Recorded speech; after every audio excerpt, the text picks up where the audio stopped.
The common wolf is known as the grey wolf. This is the type of wolf that most people are familiar with. No other wolf in the world can offer the same coloring as the Arctic wolf. It is very unique due to the location where it is found. The name of the red wolf stems from the fact that they can have a reddish coat on them. It is often a cinnamon shade of red.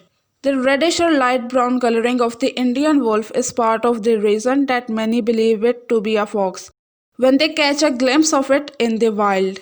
The Himalayan wolf is a subspecies of the grey wolf. This is a fairly new species to have been identified. Due to the physical appearance of the Ethiopian wolf, it is often mistaken for either a fox or a jackal. The eastern wolf is a distinct species, even though many people mistake it for a subspecies of the grey wolf or the red wolf. Some species of wolves only live in the United States in forests and other areas where animals are plentiful for them to consume due to their dietary needs. You may be surprised to find that they can consume up to 20 pounds of meat in a single feeding. When it comes to the actual mating, only the lead male and female will actually do so. This is why it is often hard to get the number of wolves to increase. The body of a wolf allows it to be able to survive in a variety of different locations. The howl of the wolf can be heard from miles around. It is the trademark by which these very animals are known.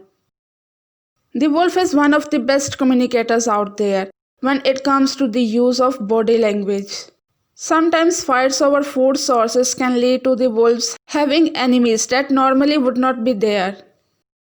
The leader of the pack is the alpha male and his mate is the beta female.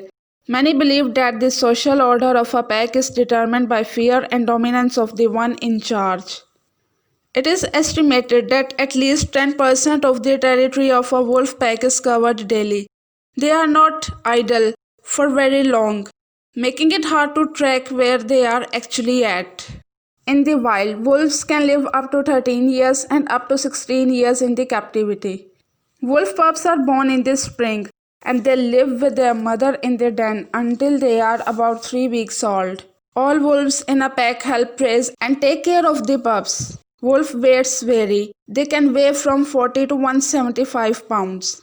They are the largest members of the dog family. Adult wolves have 42 teeth. Their gestation period is 63 days. Wolf packs work together to hunt for food. The loss of one wolf from a pack can damage the cohesion of the group and cause packs to break up. Pack sizes range from 3 to 20 wolves. A wolf pack has a set social structure. The pack leaders are the alpha male and female. These two are dominant over the other wolves in the pack. The alphas are the only wolves that breed and produce pups in the pack, and they also get to eat first. Wolves are a keystone species. Keystone species plays a unique and crucial role in the way an ecosystem functions. Without keystone species, the ecosystem in which they live would be dramatically different or cease to exist. Yellowstone Park is a good example of this. Wolves prey on injured, sick, old, young, and genetically inferior elk, moose, and deer, allowing the healthy individuals to breed and continue their species. They help feed other animals in the ecosystem. Carrion feeders and other scavengers like eagles, bears, and crows eat the remains left by wolves. The remains of kills left by wolves often help many species survive hard winters. Many species of wolves continue to be endangered at this point in time. For many, they are not nearly as important as some of the other animals out there that are on this same list.